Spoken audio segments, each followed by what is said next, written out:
আসসালামু আলাইকুম। সবাই নিশ্চয়ই ভালো আছেন?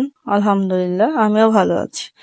আজকে নিয়ে আসলাম সজনে পাতা, সজনে ডাব, সজনে সেটা দিয়ে আজকে আমি ডাল রান্না করব।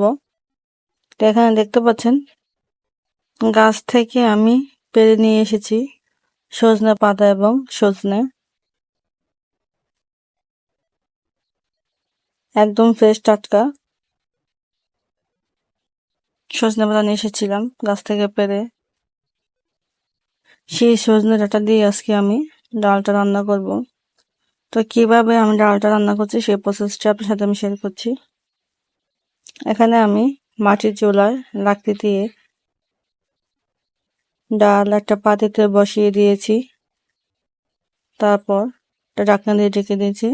ডালটা আমি প্রথমে ভালো করে ধুয়ে ভিজিয়ে রেখেছিলাম 10 মিনিট। তারপরে ডালটা আমি বসিয়ে দিয়েছি।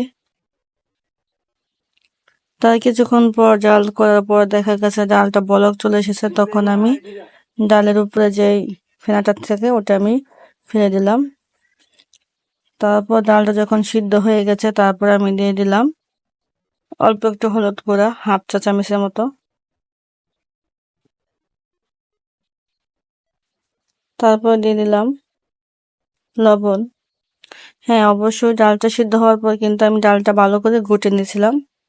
ডাল ঘুটনি দিয়ে তারপর হলুদ আর লবণ দিয়েছি। এরপরে সজনে ডাঁটা দিয়ে দিলাম আমি ছোট ছোট সাইজ করে, একটু লম্বা করে, একদম ছোট না, ছিলে তারপর একটু লম্বা লম্বা করে টুকরো করে দিয়ে দিলাম। ডালটা সিদ্ধ হওয়ার পরে কিন্তু দিতে হবে।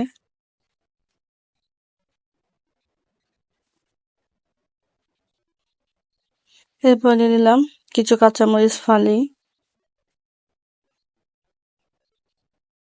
চুলার আঁচটা কিন্তু মিডিয়ামে রাখতে হবে। হাই হিটে রান্না করলে কিন্তু ডালটা ভালো হয় না। তারপর বেশ কিছুক্ষণ ভালো করে ডালটাকে জাল করে নেব।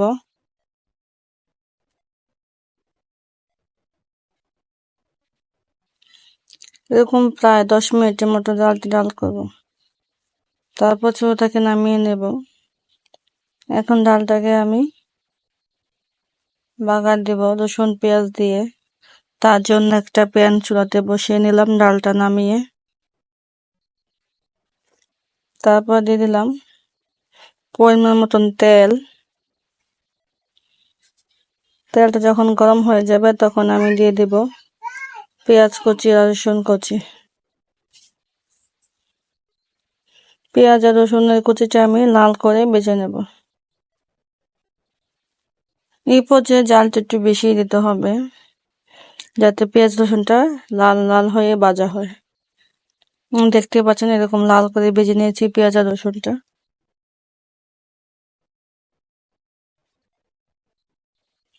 এখন আমি ডালের মধ্যে পেঁয়াজ রসুনটা গরম অবস্থায় সাথে সাথে ঢেলে দেব।